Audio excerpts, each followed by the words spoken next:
मित्र हो नमस्कार. गेल्या 2-3 दिवसापासून सोशल मीडियाच्या माध्यमातून पवन करवर सध्या ट्रोलिंग वरती आहे. याच्या पाठीमागची पार्श्वभूमी काय आहे हे आपल्याला माहितीच आहे.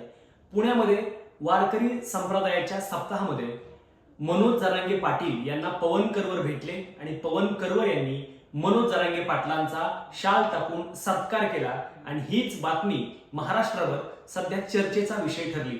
परंतु एकीकडे मनोज जरांगे पाटलांना भेटल्यानंतर पवन करवर ओबीसी समाजाच्या माध्यमातून जे काही काम करतात त्यांच्यावरती ट्रोलिंग वरती आला. पवन करवर हे नाव सध्या वादग्रस्त बनत चाललेलं आहे. मध्यंतरी मराठा आरक्षणाच्या माध्यमातून मराठा आरक्षणाला विरोध करणारा पवन करवर मनोज जरांगे पाटलांना भेटतो आणि वादाची ठिणगी इथूनच पेटते. खरं तर मनोज जरांगे पाटलाला पवन करवर भेटल्यानंतर पवन करवर याच्यावर टीका करणारी माणसं कोण आहेत, पवन करवरचे नेमके कोणते कॉल रेकॉर्डिंग व्हायरल झाले हे आपण या व्हिडिओच्या माध्यमातून पाहणार आहोत.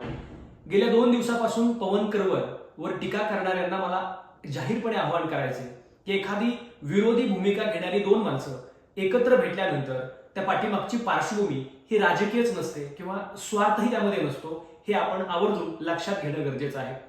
पवन करवर यांनी जरी वेगवेगळ्या ठिकाणी वेगवेगळी भूमिका मांडण्याचा प्रयत्न केला असला तरी त्यांना कॉल केल्यानंतर पवन करवर असं म्हणतात की माझ्यावरती हल्ला झाल्यानंतर माझे हातपाय तोडल्यानंतर ओबीसी समाज कुठं होता. एका कॉल रेकॉर्डिंगमध्ये ते असं म्हणतात तर दुसऱ्या कॉल रेकॉर्डिंगमध्ये ते सारवासारव करतात की मी त्या ठिकाणी उभा होतो, मला भेटायचं नव्हतं, परंतु काही कार्यकर्ते म्हणले भेटा आणि म्हणून मी भेटलो. म्हणजे अशा प्रकारची वेगवेगळी उत्तरे त्यांनी दिली असली तरी त्यांना मनापासून भेटायचं होतं का हे त्यांनाच माहिती. परंतु मनोज जरांगे पाटील यांची भेट घेतल्यानंतर एवढं वातावरण का तापलं हा या व्हिडिओचा संशोधनाचा विषय आहे. मुळात मनोज जरांगे पाटील आणि पवन करवर ही दोन्ही समाजासाठी त्यांची आधारस्थानं आहेत. परंतु पवन करवर जेव्हा मनोज जरांगे पाटील यांना भेटतो तेव्हा ओबीसी समाजातले काही व्हॉट्सअप, सोशल मीडिया, फेसबुकवरती सक्रिय असणारे कार्यकर्ते पवन करवरला हिट लिस्टवर घेतात, टार्गेटवर घेतात, टीकास्त्र करतात. यामध्ये पवन करवरचा एक व्हिडिओ देखील आला होता ज्यात पवन करवर रडतोय आणि सांगतोय की ह्याच्या पाठीमागं कुठलंही राजकारण नाही, ही भेट सहज होती. मला असं वाटतं की या व्हिडिओ जर आपण पाहिला, मनोज जरांगे पाटील आणि पवन करवरचा जर फोटो आपण पाहिलं तर निश्चितपणानं ही भेट ही अतिशय साधी सरळ भेट होती.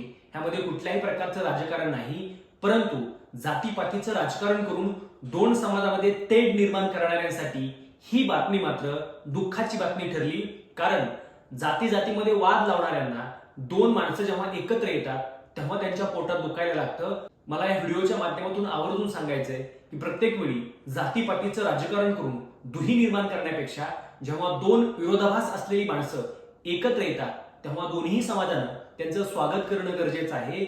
ज्या पद्धतीनं पवन करवर जरांगे पाटलांना भेटले म्हणून ओबीसी समाज नाराज झाला, परंतु मनोज जरांगे पाटील पवन करवरला भेटले म्हणून मराठा समाज नाराज झालेला आपण एकही कमेंट मी पाहिली नाही.